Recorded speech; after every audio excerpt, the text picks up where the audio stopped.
Hello everyone, myself Thakur Puneet Rajput and I welcome to you all in Udit pharmacy. और guys, आज हम लोग discuss करने वाले हैं pharmaceutical chemistry chapter 5 topical agents के बारे में।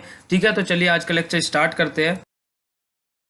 देखिए, सबसे पहले आज हम लोग डिस्कस करेंगे टॉपिकल एजेंट्स के बारे में। देखिए, टॉपिकल एजेंट्स बेसिकली होते क्या है। टॉपिकल एजेंट्स ऐसे एजेंट्स रहते हैं जो हमारे अप्लाई होते हैं टॉपिकली, मतलब कि स्किन के ऊपर लोकली सरफेस पे अप्लाई होता है। वो हमारे जैसे स्किन हो गया, म्यूकस मेम्ब्रेन हो गई, तो वही डेफिनेशन में लिखा है the agent which are applied on the skin और mucous membrane for their local effects are called topical agent. मतलब कि ऐसे एजेंट्स जो हमारे क्या स्किन पे अप्लाई हो या फिर म्यूकस मेम्ब्रेन पे अप्लाई हो, किसके लिए, अपने लोकल इफेक्ट दिखाने के लिए या फिर अपना लोकल इफेक्ट प्रोड्यूस करने के लिए या फिर अपना लोकल इफेक्ट क्या जनरेट करने के लिए। इन सब को हम क्या बोलते हैं, ये जो हमारे एजेंट्स हमारे किस पे, ऐसे एजेंट्स को हम क्या बोलते हैं, ऐसे एजेंट्स को हम बोलते हैं टॉपिकल एजेंट्स। ठीक है, उसके बाद में क्लासिफिकेशन लिखा हुआ है। टॉपिकल एजेंट्स का क्लासिफिकेशन कैसे होता है, on the basis of chemical origin. क्या केमिकल ओरिजिन के बेसिस पे डिफरेंट डिफरेंट बेसिस के ऊपर हमारा क्लासिफिकेशन किया गया टॉपिकल एजेंट्स का। तो सबसे पहले हमारा क्या है, on the basis of chemical origin.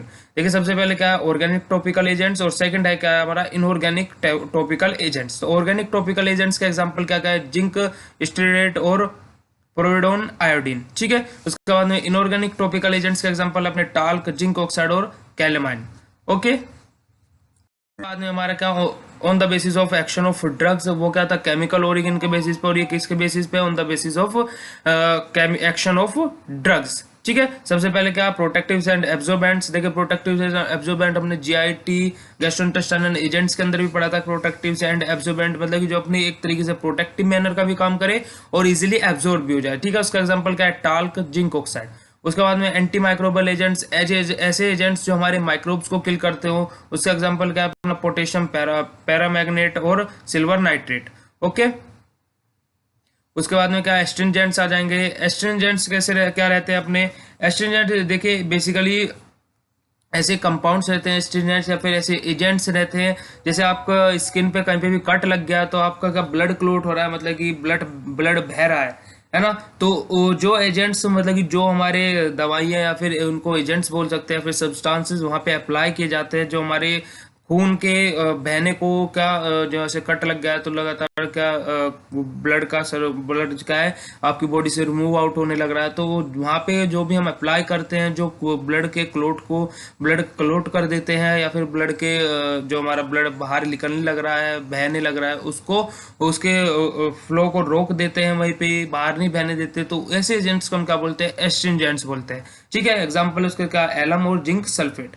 उसके बाद में मिस्केलेनियस कंपाउंड। मिस्केलेनियस कंपाउंड बेसिकली ऐसे कंपाउंड्स रहते हैं जो हमारे, जिनका केमिकल फॉर्मूला भी सेम रहेगा, मॉलिक्यूल्स मतलब कि दोनों में सेम रहेंगे, पर लेकिन जो उनकी फिजिकल और केमिकल प्रॉपर्टीज रहेगी वो डिफरेंट रहेगी। मतलब कि केमिकल फॉर्मूला भी सेम रहेगा, उनका एटॉमिक नंबर भी सेम रहेगा देखा जाए तो, पर लेकिन जो उनकी फिजिकल और केमिकल प्रॉपर्टीज रहेगी वो एक दूसरे से डिफरेंट रहेगी। उनको, ऐसे कंपाउंड्स को हम क्या बोलते हैं, मिस्केलेनियस कंपाउंड बोलते हैं, जैसे सल्फर एंड इट्स डेरिवेटिव। ठीक है, ये हमारा क्या हो गया, ये हमारा क्लासिफिकेशन हो गया टॉपिकल एजेंट्स का on the basis of action of drugs. Okay, जैसे अपना एक बार रिपीट कर देते हैं, protectives and absorbents, anti microbial agents और एस्ट्रिंजेंट्स और मिस्केलेनियस कंपाउंड। ओके, अब देखिए टॉपिकल प्रोटेक्टिव्स क्या होते हैं। अपने टॉपिकल प्रोटेक्टिव रहते हैं the substance which are used to protect the skin from external environment. देखिए, टॉपिकल प्रोटेक्टिव्स रहते हैं बेसिकली ऐसे सब्सटेंसेस रहते हैं जो हमारी स्किन को प्रोटेक्ट करते हैं, किससे, एक्सटर्नल एनवायरनमेंट से। एक्सटर्नल एनवायरनमेंट फॉर एग्जांपल अपना डस्ट हो गया, कुछ भी हो सकता है, यूवी रेज हो गई, सन रेज हो गई, है ना, सन रेज हो गई, अपना डस्ट पार्टिकल्स हो गया, पोल्यूशन हो गया अपना, जैसे पोल्यूशन अपने एटमॉस्फेयर में ज़्यादा फैल रहा है ड्यू टू लॉकडाउन, अब वो कम हो गया है। ये भी अच्छी बात है कि लॉकडाउन की वजह से बहुत सी चीज़ें हमारी सुधार में भी आई है, जैसे पोल्यूशन बहुत कम हो गया था, पर लेकिन बीमारी तो बहुत ही डेंजर है, तो इस वजह से कोई बात नहीं, हम अपने टॉपिक पे रहते हैं। तो टॉपिकल प्रोटेक्टिव्स मतलब कि बेसिकली जो हमारी स्किन को प्रोटेक्ट करे, किससे, एक्सटर्नल एनवायरनमेंट से। एक्सटर्नल एनवायरनमेंट जैसे डस्ट पार्टिकल, पोल्यूटेंट पार्टिकल्स हो गए, अपने यूवी रेज हो गई, सनरेज यूवी रेज एक ही बात है। Okay, and apply on skin, किसके ऊपर अप्लाई किया जाता है टॉपिकल प्रोटेक्टिव्स को, स्किन के ऊपर, are called topical protectives. Okay, ऐसे हमारे सब्सटेंसेस या फिर ऐसे एजेंट्स क्या कहलाते हैं, हमारे टॉपिकल प्रोटेक्टिव्स कहलाते हैं। एग्जांपल इसका टाल्क, जिंक ऑक्साइड, कैलामाइन और टाइटेनियम डाइऑक्साइड। ठीक है, देखिए टाल्क, जिंक ऑक्साइड, कैलामाइन और टाइटेनियम डाइऑक्साइड, ये हमारे कुछ एग्जांपल है किसके, टॉपिकल प्रोटेक्टिव्स के। ठीक है। उसके बाद में एक नोट पॉइंट लिखा है, they are able in the form of dusting powder, lotions, liniment, creams, ointment etcetera. किस किस की फॉर्म में हमें टॉपिकल प्रोटेक्टिव्स हमारे मार्केट में अवेलेबल है या फिर मैन्युफैक्चर किए जाते हैं as an dusting powder, lotions, liniment और क्रीम्स एंड ऑइंटमेंट। इन सब की फॉर्म में हमारे जो टॉपिकल प्रोटेक्टिव्स है हमें मार्केट में या फिर जो हमारी इंडस्ट्रीज है उनका फॉर्मेशन करती है। ओके, इसके बाद में हमारा एप्लीकेशंस के आ जाएंगे हमारे टॉपिकल प्रोटेक्टिव्स के। To protect skin from sun rays, मैंने आपको पहले ही बता दिया था कि सन रेज से प्रोटेक्ट करने के लिए हम लोग बेसिकली टॉपिकल प्रोटेक्टिव्स का यूज करते हैं। सेकंड है to protect skin from bacteria, toxins, dust and dirt particles. ये डस्ट एंड डर्ट पार्टिकल वाला भी हम ऑलरेडी डिस्कस कर चुके हैं। To protect skin from irritation and infection, क्या बेसिकली क्या जो बाहर से इन्फेक्शन हो सकता है, जैसे आप लोग अभी टॉपिकली का बेसिकली आप बेस्ट एग्जांपल ले सकते हैं अभी सैनिटाइजर। आप सैनिटाइजर अपना क्या टॉपिकली अप्लाई करते हैं अपने हैंड्स पे टॉपिकली अप्लाई कर रहे हैं ना, तो आपको क्या इन्फेक्शन से होने से बचा रहा है। तो यही हमारा to protect skin from irritation and infection. To protect ulcer and wounds from the external hazards. देखिए hazards to protect ulcer and wounds, जो हमारा अल्सर्स रहते हैं और वाउंड्स रहते हैं उनको किससे प्रोटेक्ट करता है, एक्सटर्नल हार्डिज। मतलब कि हार्डिज का मीनिंग क्या होता है, हेडिज। देखिए हार्डिज का मीनिंग क्या होता है, देखिए बेसिकली इसका मीनिंग होता है डेंजरस। मतलब कि जो हमारे एक्सटर्नल एनवायरनमेंट में जो डेंजरस हमारे पार्टिकल्स हम बोल सकते हैं, है ना, तो ये इन चीज से हमें प्रोटेक्ट करता है कौन, हमारे टॉपिकल प्रोटेक्टिव्स। ओके, इसके बाद में हमारा एस्ट्रिंजेंट्स आ जाएगा। एस्ट्रिंजेंट्स क्या रहता है, the substance which have a capacity to protect superficial proteins are called astringent. देखिए एस्ट्रिंजेंट्स ऐसे सब्सटेंसेस रहते हैं जो कैपेसिटी रखते हैं, मतलब कि क्षमता रखते हैं प्रोटेक्ट करने की, किसको, सुपरफिशियल प्रोटीन्स को प्रोटेक्ट करने की क्षमता रखते हैं। ये ऐसे सब्सटेंसेस हमारे क्या कहलाते हैं, एस्ट्रिंजेंट्स कहलाते हैं। एस्ट्रिंजेंट्स के एग्जाम्पल क्या है, अपना एलम और जिंक सल्फेट। ठीक है, उसके बाद में डोजेज फॉर्म, एस्ट्रिंजेंट्स की डोजेज फॉर्म कैसी रहती है, they are able in the form of the dusting powder, mouth washes, gargles और टॉपिकल सॉल्यूशन। देखिए किस किस की फॉर्म में रहेंगे, डस्टिंग पाउडर की, माउथ वॉशेज की, गार्गल्स की और टॉपिकल सॉल्यूशन एक्सेट्रा। इन ये ऐसे इन डोजेज फॉर्म इन फॉर्म में हमें ये डोज मिल सकती है। क्या जो हमारे एस्ट्रिंजेंट्स है किस किस फॉर्म में मिल सकते हैं, डस्टिंग पाउडर की, माउथ वॉशेज की, गार्गल्स की, टॉपिकल सॉल्यूशन की। ओके, एक्सप्लेनेशन अब देखिए इसका अपने एस्ट्रिंजेंट्स का बेसिकली क्या वर्क फंक्शन, कैसे वर्क फंक्शन करता है। Astringent having less permeability and also very less penetration power. देखिए क्या क्या एस्ट्रिंजेंट्स क्या रखते हैं, लेस परमेबिलिटी रहती है इनकी, बहुत ज्यादा कम परमेबिलिटी रहती है, और पेनिट्रेशन पावर भी बहुत लो रहती है इनकी। Therefore when applied on skin they are not affected normal functioning of body cell. देखिए जैसे एस्ट्रिंजेंट्स का रहती है, पेनिट्रेटिंग पावर भी बहुत ज़्यादा लो रहती है और परमेबिलिटी भी बहुत ज़्यादा लो रहती है। इसी वजह से जब हम इसको इस एस्ट्रिंजेंट्स को अपनी स्किन पे अप्लाई करते हैं तो ये affecting normal functioning of the body cell. कोई भी हमारी बॉडी सेल का जो नॉर्मल फंक्शन है उस पर कोई भी इफेक्ट प्रोड्यूस नहीं कर पाते एस्ट्रिंजेंट्स। क्यों? क्योंकि इनकी परमेबिलिटी पावर और जो इनकी पेनिट्रेशन पावर रहती है और परमेबिलिटी रहती है बहुत ज़्यादा लो रहती है। ओके, अब देखिए astringent show following type of actions, mechanism of action देख लीजिए। एस्ट्रिंजेंट्स का 4 to 5 पॉइंट में एक्सप्लेन किया गया है। स्टेप्टिक एक्शन, स्टेप्टिक एक्शन में क्या कहते हैं, astringents preparation surface proteins and, देखिए एक बार और रीड कर देते हैं स्टेप्टिक एक्शन को।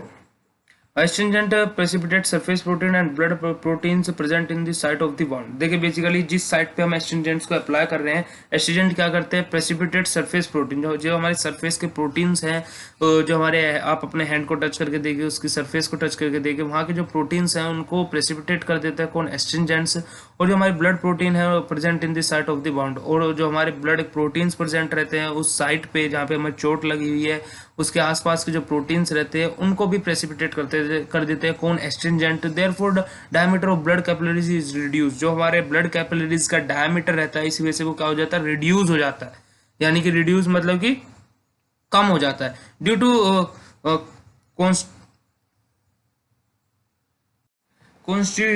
constriction of capillaries and small blood vessels. They show styptic action, that is to stop bleeding from these small cuts.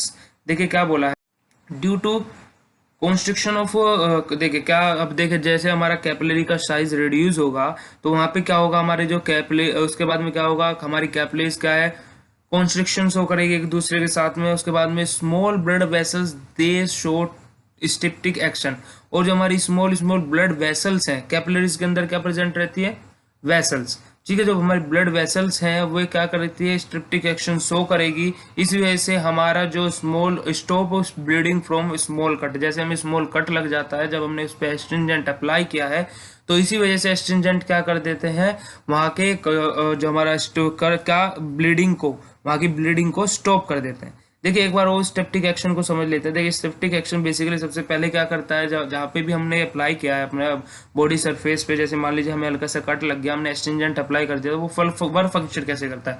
सबसे पहले तो एस्ट्रिंजेंट क्या करेगा, जो हमारी सरफेस प्रोटीन है उनको प्रेसिपिटेट करेगा।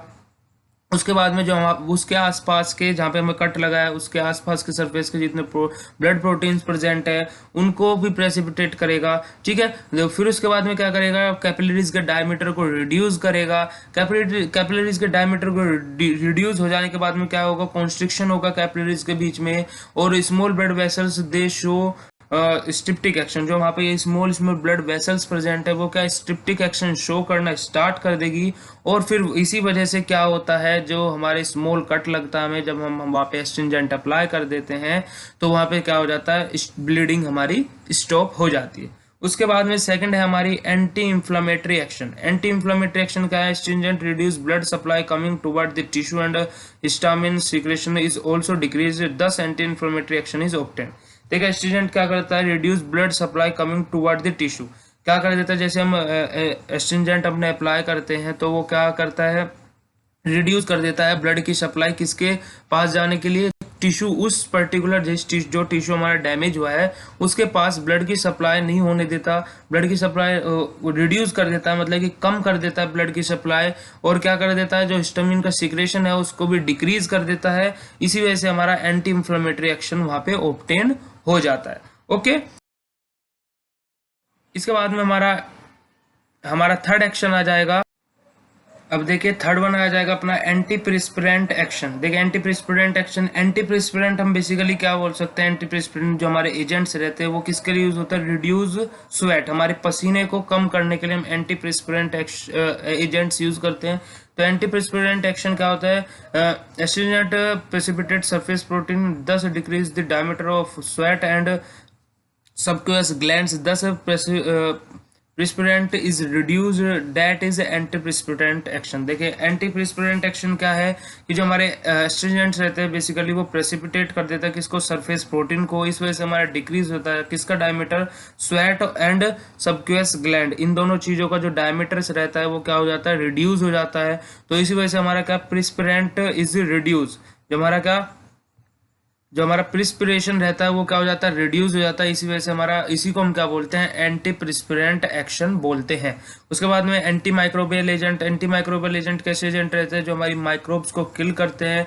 तो astringent precipitate cell protein of microbial cell, therefore उसके बाद में देखिए बेसिकली क्या बोला है, एस्ट्रिंजेंट क्या करते हैं, प्रेसिपिटेट कर देते हैं cell protein of microbial cell, छोटी जो अपनी सेल्स रहती है, माइक्रोबियल सेल रहती हैं, उनका जो उनको क्या कर देते हैं, उनके सेल प्रोटीन को क्या कर देते हैं, प्रेसिपिटेट कर देते हैं। जो हमारी माइक्रोबियल सेल है उनके प्रोटीन्स को क्या कर देते हैं, प्रेसिपिटेट कर देते हैं। देयरफॉर इसी वजह से malfunctioning of microbial cell occurs, क्या माल, इसी वजह से जो हमारी माइक्रोबियल सेल के माल फंक्शनिंग है वो एक तरीके से हम बोल सकते हैं एक्टिवेट हो जाती है या फिर होने की संभावना होती है, ठीक है। Further microbial cell can not get multiplied and thus anti microbial action is activated.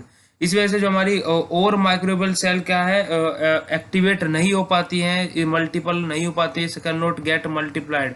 जो हमारी क्या है माइक्रोबियल सेल्स है वो मल्टीप्लाई नहीं हो पाती, मतलब कि और बढ़ नहीं पाती है। इसी वजह से हमारा क्या एंटी माइक्रोबियल एक्शन हो जाता है, मतलब कि हमें प्राप्त हो जाता है क्या, एंटी माइक्रोबियल एक्शन। ओके, इसके बाद में application, uses of astringent. Astringent के एप्लीकेशन और यूजेस क्या क्या, these are use and anti microbial, हम इसको एंटी माइक्रोबियल एजेंट की तरह भी यूज कर सकते हैं, एंटी इंफ्लामेटरी की तरह भी यूज कर सकते हैं, एंटी पेरिस्पिरेंट्स की तरह भी यूज कर सकते हैं और सेप्टिक्स की तरह भी यूज कर सकते हैं उसको, ठीक है। उसके बाद में in the treatment of wounds, ulcer etcetera, किसके वाउंड्स अल्सर्स के ट्रीटमेंट के लिए हम इसको यूज़ कर सकते हैं। In mouth washes and mouth freshener preparation, किसके लिए, माउथ वॉशेज के लिए और माउथ फ्रेशनर जितने भी हमारे आते हैं उनके प्रिपरेशन के लिए हम इसको यूज़ कर सकते हैं। टूथपेस्ट, टूथ पाउडर प्रिपरेशन के लिए भी हम यूज़ कर सकते हैं और डस्टिंग पाउडर में भी हम इसका यूज़ कर सकते हैं।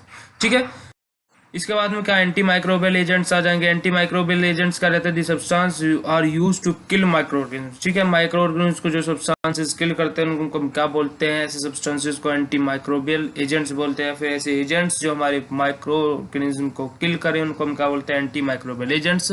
क्लासिफिकेशन है क्या दिया हुआ है हमारा एंटी माइक्रोबियल्स का। एंटी माइक्रोबियल्स का क्लासिफिकेशन देखिए, एंटीसेप्टिक, डिसइंफेक्टेंट्स, आगे भी है हमारे बहुत से। तो the substance which have a capacity to kill microbes and prevent the growth of microbes when applied on living material. क्या एंटीसेप्टिक्स क्या रहते हैं, जो हमारे किल करते हैं किनको, माइक्रोब्स को, और उनके पास एंटीसेप्टिक्स के बाद ऐसी क्षमता भी रहती है कि वे माइक्रोब्स की ग्रोथ को रोक सके, इनहिबिट कर सके। ठीक है, जब हम उनको लिविंग मटेरियल पे, किसी भी लिविंग सेल पे अप्लाई करते हैं, एग्जांपल इसका हाइड्रोजन पेरोक्साइड। ठीक है, उसके बाद में डिसइंफेक्टेंट्स का रहता है, these are the substance having anti microbial activity but use only for inanimate objects. देखिए बेसिकली देखिए जो हमारे डिसइंफेक्टेंट हैं वो कैसी प्रॉपर्टी रखते हैं, एंटी माइक्रोबियल एक्टिविटी शो करते हैं, मतलब कि वो भी माइक्रोब को किल करते हैं, पर लेकिन किसके ऊपर अप्लाई होते हैं, इनिमेंट ऑब्जेक्ट्स के ऊपर ये अप्लाई होते हैं। जैसे एग्जांपल अपने क्या, कैरोसोल विद सोप सॉल्यूशन। ठीक है, इनिमेशन, इनिमेंट का मीनिंग क्या होता है, देखिए बेसिकली इनिमेंट का मीनिंग होता है मतलब कि नॉन लिविंग थिंग्स जो हमारी रहती है। ठीक है, तो डिसइंफेक्टेंट बेसिकली हमारे किसके ऊपर अप्लाई होते हैं, ये भी एंटी माइक्रोबियल एक्टिविटी शो करते हैं, पर लेकिन इन्हीं बेसिकली नॉन जो हमारी क्या रहती है, जो हमारी जीवित नहीं रहती वस्तु है। ठीक है, नॉन लिविंग ऑर्गेनिज्म पे अप्लाई की जाती है, नॉन लिविंग ऑब्जेक्ट्स पे अप्लाई की जाती है, जैसे कि अपना क्या टेबल, चेयर, ऐसी नॉन लिविंग थिंग होगी ना, तो इनके ऊपर अप्लाई की जाती है, जैसे कैरोसोल विद सोप सॉल्यूशन। ठीक है, इसके बाद में हमारा क्या, जर्मेसाइड इज फंजीसाइड, वेरिसाइड, बैक्टीरियोस्टेटिक, बैक्टीरियोसाइडल, ये हमारे बेसिक कुछ और क्लासिफिकेशन में के अंदर ही आ जाएंगे, टाइप्स के अंदर ही आ जाएंगे। देखिए germicide is agents which kill the germs, उसको हम क्या बोलते हैं, जो हमारे जर्म्स को किल करे एजेंट्स उनको हम क्या बोलते हैं, जर्मेसाइड। फंगिसाइड्स क्या बोलते हैं, agents which kill the fungi, जो हमारे फंजाई को किल करते हैं उनको क्या हम फंजीसाइड्स बोलते हैं। वेरिसाइड्स जो हमारे वायरसेस को किल करे उसको हम क्या बोलते हैं, वेरिसाइड्स बोलते हैं। Bacteriostatic agents which stop the growth of bacteria, bacteriostatic मतलब कि जो हमारी बैक्टीरिया की ग्रोथ को स्टॉप करें, मतलब कि मान लीजिए 2 mm का कोई बैक्टीरिया हो गया है, मतलब कि कितना जो हमारे बैक्टीरिया कितना भी उसकी ग्रोथ को वहीं पे स्टॉप कर दे, उसको हम क्या बोलते हैं, बैक्टीरियोस्टेटिक। और बैक्टीरियोसाइडल एजेंट जेट किल दी बैक्टीरिया, जो हमारे बैक्टीरिया को किल कर दे उसको हम, ऐसे एजेंट्स को हम क्या बोलते हैं, बैक्टीरियोसाइडल। ठीक है, देखिए germicide is, fungicide is, virucide is, bacteriostatic और बैक्टीरियोसाइडल हो गया। अब इसके बाद में लास्ट वन बचा है हमारा प्रिजर्वेटिव्स। ठीक है, देखिए प्रिजर्वेटिव्स कहते हैं these are the agents which prevent the contamination of product from microbes, that is methyl paraben.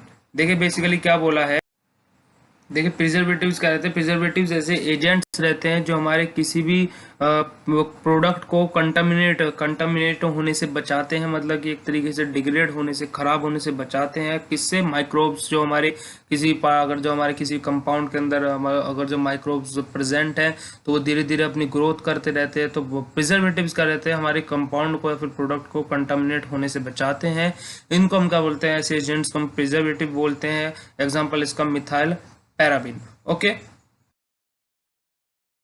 इसके बाद में एंटी माइक्रोबियल एजेंट्स में एक्ट बाय फॉलोइंग मैकेनिज्म, जो हमारे एंटी माइक्रोबियल एजेंट्स रहते हैं वो इन मैकेनिज्म के बेसिस पे अपना क्या एक्ट करते हैं, कार्य करते हैं, जैसे ऑक्सीडेशन, हेलोजिनेशन, प्रेसिपिटेशन। ठीक है, ऑक्सीडेशन क्या आ जाएगा, anti microbial substance convert sulphydryl group of disulphide form.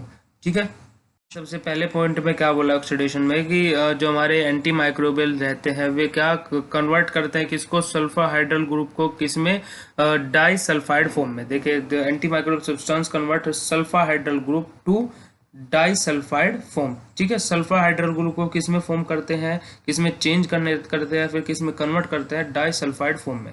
Therefore disulphide group of proteins can not work and दस किल माइक्रो ऑर्गेनिज्म। देखिए जो फिर इसी वजह से हमारा जो डाइसल्फाइड ग्रुप है वो क्या है, proteins, disulphide group of proteins can not work. जो हमारे डाइसल्फाइड प्रोटीन ग्रुप के प्रोटीन्स हैं वो वर्क नहीं करते और इसी वजह से क्या हमारे माइक्रो ऑर्गेनिज्म क्या हो जाते हैं, किल हो जाते हैं। That is hydrogen peroxide KMnO4। Okay, मतलब कि क्या, देखिए बेसिकली क्या सबसे पहले जो हमारे एंटी माइक्रोबियल्स रहते हैं वो क्या सल्फर हाइड्रल ग्रुप को किसमें चेंज करते हैं, डाइसल्फाइड फॉर्म में। ठीक है, डाइसल्फाइड फॉर्म हमारी क्या प्रोटीन्स का, जो डाइसल्फाइड फॉर्म के जो प्रोटीन्स रहते हैं, डाइसल्फाइड फॉर्म के जो ग्रुप्स रहते हैं उनके जो प्रोटीन्स रहते हैं वो कोई वर्क फंक्शन नहीं कर पाते। इसी वजह से जो माइक्रो ऑर्गेनिज्म रहते हैं वो किल हो जाते हैं। और इसके एग्जाम्पल क्या है, ऑक्सीडेशन के जैसे हमारा क्या हो जाएगा, हाइड्रोजन पेरोक्साइड KMnO4। उसके बाद में हेलोजिनेशन। हेलोजिनेशन क्या रहते हैं, मतलब कि हेलोजिनेशन कौन सी ऑक्सीडेशन तो हो गया हमारी O2 के साथ में रिएक्शन, है ना, हमारे ऑक्सीजन के साथ में रिएक्शन हो गया, यानी कि या तो हमारा जिस रिएक्शन में से हाइड्रोजन रिमूव हो रहा हो या फिर क्या ऑक्सीजन ऐड हो रहा हो, उसको हम ऑक्सीडेशन रिएक्शन बोलते हैं। हेलोजिनेशन क्या होते हैं, मतलब कि जब हमारा कंपाउंड और किसके हेलोजन एटम के साथ में रिएक्शन करते हैं, जैसे अपना क्या आयोडीन हो गया, Br हो गया, ब्रोमाइड हो गया, है ना, फ्लोरीन, क्लोरीन, आयोडीन, ये हमारे क्या होते हैं, हेलोजिनेशन कंपाउंड रहते हैं। तो देखिए वो जो these substance add halogen to peptide linkage, क्या these substance add halogens to peptide linkage of microorganisms, thus normal functioning of microbial cell get distributed hence kills। देखिए बेसिकली क्या बोला है, जो हमारे हेलोजिनेशन होता है, हेलोजिनेशन में क्या होता है कि जो हमारे हेलोजिनेशन कंपाउंड्स रहते हैं वो ऐड हो जाते हैं किसके साथ में, हमारे सब्सटेंसेस के साथ में, और क्या किससे पेप्टाइड लिंकेज बॉन्ड से हमारे क्या जो हमारे हेलोजिनेशन कंपाउंड है वो हमारे सब्सटेंस के साथ में ऐड हो जाते हैं। जो इसी वजह से जो हमारे माइक्रोऑर्गेनिज्म रहते हैं, normal functioning of microbial cell get distributed. जो हमारे नॉर्मल फंक्शन है किसका, माइक्रो ऑर्गेनिज्म के सेल का, उनका जो कार्य है वो एक आदमी पे कार्य कर रहे थे और एक आदमी 10 आदमी किस पे, एक पे कार्य कर रहे थे जब उसको हरा पा रहे थे।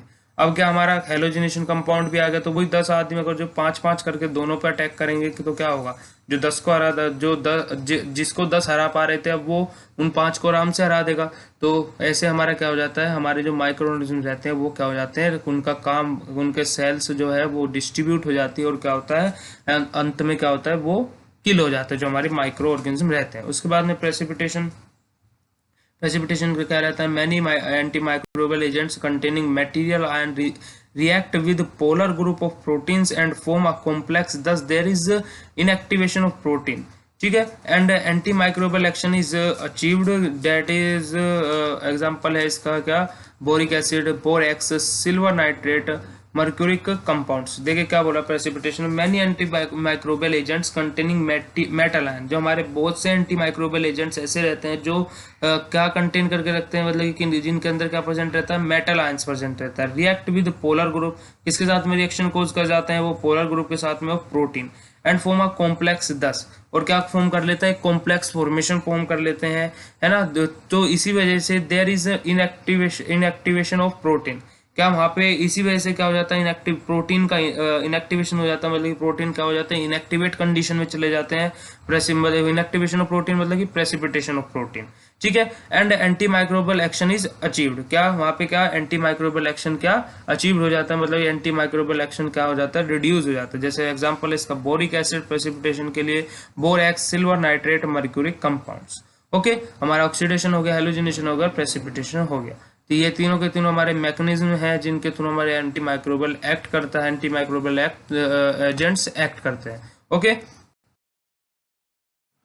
अब देखिए इसके ideal properties of anti microbial agents. Anti microbial agents की प्रॉपर्टीज क्या क्या है, it should be have rapid onset action, कैसा एक्शन होना चाहिए, रैपिड, मतलब कि जल्दी एक्शन हम अपेक्षा करते हैं। आइडियल जो हमारी प्रॉपर्टीज हम एंटी माइक्रोबियल से एक तरीके से क्या क्या अपेक्षा रखते हैं ये बोल सकते हैं इसको। तो it should have rapid onset of action, जो इसका एक्शन होना चाहिए वो कैसे होना चाहिए, रैपिड, मतलब जल्दी होना चाहिए। Should have good therapeutic index, क्या जो एंटी माइक्रोबियल एजेंट्स हैं जो उसका थेरेप्यूटिक इंडेक्स है, मतलब थेरेप्यूटिक ग्राफ बनता है हमारा एक, तो आप वो कोलॉजी के अंदर पढ़ेंगे, तो अभी आपने पढ़ा नहीं होगा। तो it should have therapeutic index, जो इसका थेरेप्यूटिक इंडेक्स रहना चाहिए वो गुड रहना चाहिए, अच्छा रहना चाहिए। It should have sufficient anti microbial action, कैसा सफिशिएंट, मतलब कि हमें क्या एक तरीके से संतुष्टि होनी चाहिए, एंटी माइक्रोबियल एक्शन हमें प्रोड्यूस हो रहा है या नहीं हो रहा है।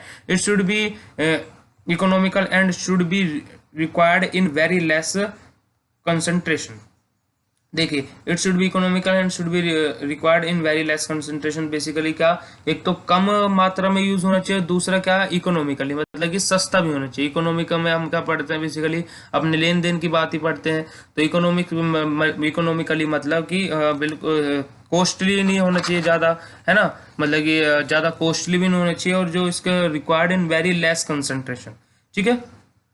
उसके बाद में should not have any type of toxicity, कोई भी अदर साइड इफेक्ट प्रोड्यूस ना कर दे हमारी बॉडी के लिए, तो ये भी ध्यान रखना चाहिए। It should have not any type of toxicity, वो अगर जो कुछ और टॉक्सिसिटी को तो नहीं कर, मतलब कुछ और इफेक्ट तो नहीं प्रोड्यूस कर रहा, टॉक्सिसिटी मतलब कि कोई अदर एडवर्स इफेक्ट तो नहीं प्रोड्यूस कर रहा। It should not damage host cell, जिस सेल के लिए हम एंटी माइक्रोबियल एजेंट्स अप्लाई कर रहे हैं, होस्ट सेल को कोई भी इफेक्ट नहीं आना चाहिए, केवल माइक्रो ऑर्गेनिज्म पे कोई किल करना है उसको, जो होस्ट सेल है उसके साथ में कोई भी छेड़खानी नहीं करनी है, ठीक है। उसके बाद में it should have sustained action, मतलब कि सस्टेन मतलब कि सूटेबल एक्शन शो करना चाहिए इसको। It should have broad spectrum action, देखिए इस पॉइंट में क्या बोला है, ठीक है। देखिए तो it should have broad spectrum action, it should have a addictive lipid water distribution coefficient, ठीक है। ये आपको पॉइंट लर्न रखना है, lipid water distribution coefficient, okay.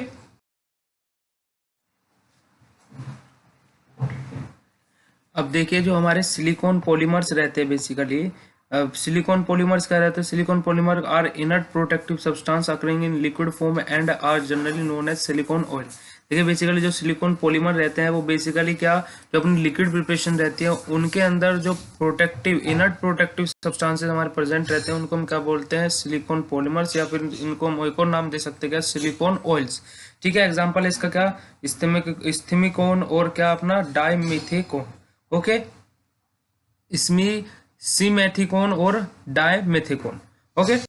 इसके बाद में प्रॉपर्टीज आ जाएगी अपने सिलिकॉन पॉलीमर की। सिलिकॉन पॉलीमर की प्रॉपर्टीज क्या है, they are colourless clear liquid, क्या एक तो इनका कोई भी कलर नहीं रहता और बिल्कुल साफ तरीके के लिक्विड्स रहते हैं ये, मतलब बिल्कुल क्लियर, इनका जब कोई कलर नहीं है तो बिल्कुल क्लियर लिक्विड रहते हैं। दे आर वाटर रिप्लिकेंट हाइड्रोफोबिक, मतलब कि क्या बेसिकली हाइड्रोफोबिक, ये वाटर सोल्यूबल नहीं रहते, मतलब कि क्या नॉन पोलर सोलवेंट रहते हैं, नॉन पोलर लिक्विड रहते हैं। नॉन पोलर मतलब पोलर क्या रहता है, जो हमारे वाटर सोल्यूबल हो जाए, नॉन पोलर जो हमारे वाटर सोल्यूबल नहीं होते, क्योंकि क्या है अपना क्या ऑयल्स रहते हैं, इस वजह से वाटर सोल्यूबल नहीं है। It are stable to heat and affected by strong acids, क्या स्टेबल रहते हैं कि इसमें हीट कंडीशन में स्टेबल रहते हैं और इफेक्ट होते हैं किससे, अपने स्ट्रॉन्ग एसिड्स से। They are soluble in light petroleum, किस में सोल्यूबल है, पेट्रोलियम में और क्लोरोफॉर्म में। They are having SiO-Si linkage, क्या जो इनका एक तरीके से बॉन्ड है, इलेक्ट्रॉनिक कॉन्फ़िगरेशन नहीं, इलेक्ट्रॉनिक कॉन्फ़िगरेशन बोल सकते हैं, या फिर हम इनका क्या बोल सकते हैं, जैसे अपना किसका कार्बोक्सिलिक एसिड्स रहते हैं, उनका फंक्शन ग्रुप क्या रहता है, COOH। ऐसे जो अपना इसका फंक्शन ग्रुप है किससे लिंकेज रहता है, SiO-Si, ओके। यूजेस क्या क्या है इस सिलिकॉन पॉलीमर के, टॉपिकली प्रोटेक्टिव का काम करते हैं, gastric protective and anti fluent, ठीक है, as spring lubricant useful to protect bad sores. देखिए बेसिकली ये यूजेस दिए हुए हैं किसके, अपने सिलिकॉन पॉलीमर के। देखिए अब अपने यूजेस क्या क्या है इसके, टॉपिकली प्रोटेक्टिव की तरह यूज कर सकते हैं हम इसको, गैस्ट्रिक प्रोटेक्टिव एंड एंटी फ्लुएटिंग, ठीक है। इसके बाद में एंटी फ्लुएटेंट एज सिरिंज लुब्रिकेंट, देखिए सिरिंज के लुब्रिकेंट के लिए जो फॉर्मेशन होता है उसके लिए हम इसको यूज कर सकते हैं। Useful to protect bad sores, sores का मीनिंग होता है बहुत ज़्यादा अधिक दर्द होना, तो उसके लिए भी हम ऐसा इसको उसके प्रोटेक्टिव के लिए भी हम इसको यूज कर सकते हैं, दर्द में भी हम इसको यूज कर सकते हैं बेसिकली बोला जाए तो। इसमें थिकोन इज यूजफुल एज एंटी पैरासा परमो anti spasmodic and mild sedative. देखिए क्या बोला है, जो अपने स्मृतिकोण है वो किसके लिए यूज कर सकते हैं, और हम use as anti spasmodic and mild sedative, इन दोनों के लिए हम यूज कर सकते हैं as a deforming agent. And deforming agent किसके प्रिपरेशन के लिए, अपने एंटी एसिड जो रहते हैं उनके प्रिपरेशन के लिए हम deforming agent as a deforming agent use कर सकते हैं इसको, और किसके लोशंस, क्रीम और ऑइंटमेंट के फॉर्मेशन के लिए हम यूज कर सकते हैं। ओके, इसके बाद में अपना सल्फर कंपाउंड्स आर, जो हमारे सल्फर कंपाउंड रहते हैं वो कौन कौन से रहते हैं। सल्फर कंपाउंडों के नाम हमारे 3 नाम हमारे यहाँ पे लिखे हुए हैं। क्या क्या हमारे नाम है वो, sublimed surface, precipitated sublimed sulphur, precipitated sulphur और सेलेनियम सल्फेट। ओके, तो सबसे पहले सब्लिमाइड सरफेस सल्फर देख लेते हैं। सब्लिमाइड सल्फर क्या होते हैं। सब्लिमाइड सल्फर को सिनोनिम क्या है, फ्लोवर ऑफ सल्फर। ठीक है, सब्लिमाइड सल्फर को हम क्या बोल सकते हैं, फ्लोवर ऑफ सल्फर भी बोल सकते हैं। प्रॉपर्टीज क्या क्या है, it is fine yellow crystalline powder. कैसा है, येलो कलर का क्रिस्टलाइन पाउडर है, मतलब क्रिस्टल वाला पाउडर है। Fine and slightly gritty having fine colour and taste. कैसा, फाइन एंड, फाइन मतलब कि बेसिकली बहुत छोटे छोटे पार्टिकल्स वाला, slightly gritty having fine colour and taste. कैसा, फिंट कलर, कैसा कलर रहता है, फिंट और टेस्ट। देखे जाए तो फिंट का मीनिंग क्या होता है, बेहोश कर देना। अगर जो हम इसको टेस्ट करते हैं तो सब्लिमाइल सल्फर क्या करता है, हमें बेहोश कर सकता है। ठीक है, insoluble in water and alcohol, किसके अंदर इनसोल्युबल रहता है, वाटर के अंदर, और अल्कोहल के अंदर इनसोल्युबल रहता है। It Burns with a blue flame with producing of sulphur dioxide. ठीक है, मतलब कि क्या, जब हम इसको, अगर जो हम सब्लिमाइल सल्फर को अगर जो हम बर्न करेंगे, गर्म करेंगे, तो क्या होगा, इसमें से ब्लू कलर के फ्लेम, मतलब कि ब्लू कलर की वेपर बाहर आएगी, और प्रोडक्शन ऑफ सल्फर डाइऑक्साइड, क्या हमारे सल्फर डाइऑक्साइड के प्रोडक्शन भी हम इससे कर सकते हैं। ठीक है, with production of sulphur dioxide, sulphur dioxide भी बनती हुई हमारी बाहर निकलेगी, SO2। ओके, इसके बाद में स्टोरेज कंडीशन कैसे रहती है, store in well close container. Basically देखा जाए तो जितने भी हमारे कंपाउंड्स रहते हैं सबको हम वेल क्लोज कंटेनर में स्टोर करके रखते हैं। ओके, उसके बाद यूजेस क्या क्या, ट्रीटमेंट ऑफ स्केबिस, स्केबिस के ट्रीटमेंट के लिए as a fungicides an ingredient of sulphur ointment. ठीक है, मतलब कि बेसिकली हम ट्रीटमेंट के, इसके ट्रीटमेंट के लिए यूज कर सकते हैं, उपचार के लिए, स्केबिसाइड्स के ट्रीटमेंट के लिए फंजीसाइड की तरह यूज कर सकते हैं हम इसको, जो हमारे मतलब कि फंजाई को किल करते हैं। हमने पढ़ा था अभी लास्ट आज के लेक्चर में फंजीसाइड्स के बारे में भी, और जब हमने फर्स्ट लेक्चर अपना बनाया था किसके बारे में, बेसिक डेफिनेशंस के बारे में, वहाँ पे भी हमने पढ़ा था। और an ingredient of sulphur ointment, क्या जो हमारे सल्फर कंटेनिंग ऑइंटमेंट्स रहते हैं उनके इंग्रेडिएंट्स के लिए भी हम इसको यूज कर सकते हैं। इसके बाद में हमारा क्या आ जाएगा, प्रेसिपिटेटेड सल्फर। प्रेसिपिटेटेड सल्फर का सिनोनिम क्या है, मिल्क ऑफ सल्फर। सबसे पहले वाला क्या था, फ्लोवर ऑफ सल्फर था, इसको हम प्रायवाची, मतलब इसका एक और नाम क्या है, मिल्क ऑफ सल्फर। प्रॉपर्टीज क्या क्या, it is a plague greenish yellowish soft powder, it is odourless and tasteless, insoluble in water and alcohol. देखिए ये ओडरलेस है, इसका ना तो कोई भी ओडर है और ना ही ये टेस्ट में, मतलब कि टेस्ट भी इसका नहीं, इसका टेस्ट भी नहीं रहता इसमें कुछ भी, और ना ही इसका कोई भी ओडर है। सो इनसोल्यूबल है, किसके अंदर, वाटर और अल्कोहल के अंदर इनसोल्यूबल है। और बर्न जब, अगर जब इसको गर्म करते हैं with blue flame, with a blue flame with produce a sulphur dioxide, ये भी क्या करता है, जब हम इसको बर्न करते हैं तो ये भी क्या, हमें ब्लू कलर की फ्लेम मिलती है इससे भी, है ना। भाप हमारी जो बाहर आती है, फिर वेपर जो हमारी बाहर आती है इसे हीट करने के बाद में क्या होता है, ब्लू कलर की फ्लेम मिलती है, और ये भी प्रोडक्शन करता है किसका, सल्फर डाइऑक्साइड का। ठीक है, यूजेस क्या क्या है, एज इसके भी साइड की तरह हम इसको यूज कर सकते हैं, इसके भी साइड की तरह यूज कर सकते हैं। देखिए सेकंड पॉइंट में क्या लिखा है, सबरोइया, एक्ने, पिंपल्स, ये बेसिकली देखिए सभी की सभी जो हमारी पसीने से होने वाली बीमारी है। देखिए सबनोइया को हम क्या बोल सकते हैं, सबरोक्रोचिया को हम क्या बोल सकते हैं, जो हमारी मतलब कि बेसिकली स्वेट से जो हमें एलर्जी होती है, या फिर स्वेट ज़्यादा पसीना बहने से हमारी क्या इरिटेशन कोज होती है, ये सब चीज़ हमारी क्या कहलाती है, बेसिकली ये सभी के सभी, पिंपल्स हो गए, अपने एक्ने हो गए, ये सभी के सभी वो डिसऑर्डर्स हैं, डिसीज हैं। ठीक है, उसके बाद में it also act a keratolytic agents, कैसे एजेंट्स की तरह वो काम कर सकता है हमारा प्रेसिपिटेटेड सल्फर, कैरोलैक्टिक एजेंट की तरह भी काम कर सकता है। ओके, इसके बाद में हमारा क्या, सेलेनियम सल्फेट। सेलेनियम सल्फेट का फॉर्मूला क्या रहता है, SeS2। देखिए सेलेनियम सल्फेट का फॉर्मूला कहता है CH2 प्रॉपर्टीज क्या है, it occurs as a bright orange powder and faint sulphate order.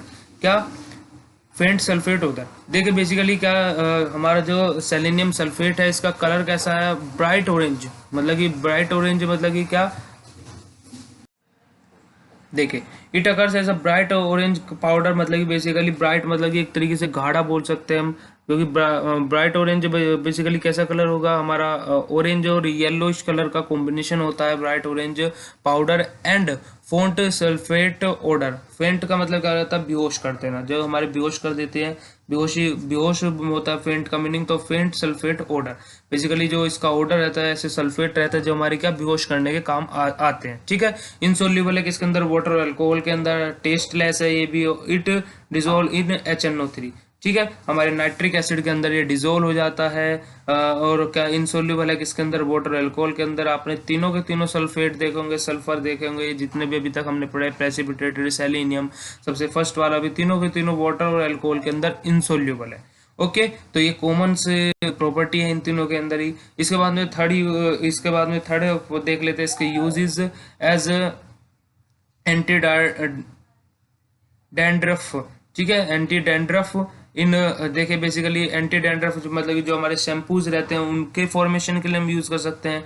और उसके बाद में सेकंड पॉइंट लिखा है या in dermatitis for the treatment of scalp used for in the formation of shampoos, ठीक है। देखिए एंटी डैंड्रफ प्रॉपर्टी शो कर रहा है, तो मतलब कि बेसिकली देखा जाए तो एंटी डैंड्रफ प्रॉपर्टी शो कर रहा है, तो मैंने आपको फर्स्ट पॉइंट बता दिया था, for in the formation of हम शैम्पूज के लिए भी यूज कर सकते हैं। और क्या डर्मेटाइटिस में यूज होता है इसका, स्कोबिया में यूज होता है। और ट्रीटमेंट किसके लिए यूज कर सकते हैं, किसके ट्रीटमेंट के लिए, स्क्लोप्स के ट्रीटमेंट के लिए हम इसको यूज कर सकते हैं, ठीक है। देखिए स्काल्प एक ऐसी डिसीज है जो हमारी क्या बॉडी के ऊपर एक रिंग टाइप की कोई भी अपनी शेप बना लेती है, मतलब एक तरीके से हम बोल सकते हैं जैसे एलर्जी टाइप की हो जाती है, तो वो उसके ट्रीटमेंट के लिए हम क्या सेलेनियम सल्फेट का यूज कर सकते हैं। ओके उसके बाद में अपना आ जाएगा टाल्क। टाल्क का मैं बेसिकली मोलिकुलर फॉर्मूला क्या होता है, 3MgO इंटू 4SiO2H2, ठीक है। ये हमारा क्या है, टाल्क का बेसिक फॉर्मूला है, मोलिकुलर फॉर्मूला है। सिनोनियम क्या है इसका, फ्रेंच क्लार्क। क्या है इसका सिनोनियम, फ्रेंच क्लार्क। हम इसको और बोल सकते हैं इसको टाल्क को फ्रेंच क्लार्क भी बोल सकते हैं। प्रॉपर्टीज क्या है, it is a fine tasteless powder. कैसा फाइन मतलब कि छोटे छोटे पार्टिकल्स वाला एक टेस्टलेस पाउडर है ये। It is white in colour, कैसा कलर रहता है टाल्क का, व्हाइट कलर रहता है। It is insoluble in water, किसके अंदर इनसोल्यूबल है, वाटर के अंदर इनसोल्यूबल है। It has good flow properties, जो हमारी टाल्क की फ्लो प्रॉपर्टी रहती है। टाल्क अगर जो आप टच करके देखेंगे, आप जब प्रैक्टिकल करेंगे या फिर होंगे या नहीं इस साल तो पता नहीं है, पर लेकिन जब आप प्रैक्टिकल करके देखें टाल्क देखना बहुत ही स्मूथ, बिल्कुल स्मूथ टाइप का रहता है टाल्क बिल्कुल। और इसी वजह से उसकी जो फ्लो प्रॉपर्टी है बहुत ही अच्छी रहती है। It is physiologically and chemically inert. कैसा रहता है, फिजियोलॉजिकली भी और केमिकली दोनों के दोनों कैसे रहता है, फिजियोलॉजिकली भी और केमिकली भी इनर्ट रहता है। ओके इसके बाद में अब स्टोरेज देख लेते हैं। इसकी स्टोरेज कैसे करेंगे हम, talc it is store in well close container. Well close containers में हम इसको स्टोर करके रखते हैं। अब इसके यूजेस देख लेते हैं। Topical protectives, as an topical protective हम इसको यूज कर सकते हैं। एज अ डस्टिंग पाउडर हम इसको यूज कर सकते हैं। As a lubricant, lubricating agent in tablets, कैसे लुब्रिकेटिंग एजेंट्स की तरह भी यूज कर सकते हैं कि कहीं में टैबलेट के मैन्युफैक्चरिंग में। एज अ फिल्टर में मीडियम क्या फिल्टर मीडियम के लिए भी हम इसको यूज कर सकते हैं। As a disintegrating agent in aromatic waters, ठीक है। डिसइंटीग्रेटिंग एजेंट की तरह भी हम यूज कर सकते हैं किसमें, एरोमेटिक वाटर में। मतलब डिसइंटीग्रेटिंग एजेंट्स किसके लिए अप्लाई होते हैं, जो हमारे नॉन लिविंग थिंग रहती है वहां पे जो हमारे माइक्रो ऑर्गेनिज्म रहते हैं उनको किल करने काम आते हैं। कौन, डिसइंटीग्रेशन प्रोसेस जो हमारी रहती है ना।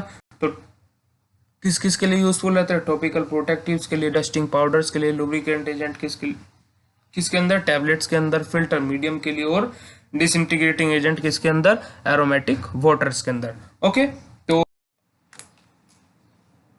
आज का लेक्चर हमारा यहीं पे खत्म हो गया फ्रेंड्स। आपको लेक्चर कैसा लगा हमें कमेंट सेक्शन में लिख के जरूर बताइएगा। ओके तो लेक्चर कैसा लगा प्लीज कमेंट सेक्शन में लिख के जरूर बताइएगा। Thank you so much for watching this video. मिलते हैं अपनी नई वीडियो के साथ, तब तक के लिए बाय, नमस्कार।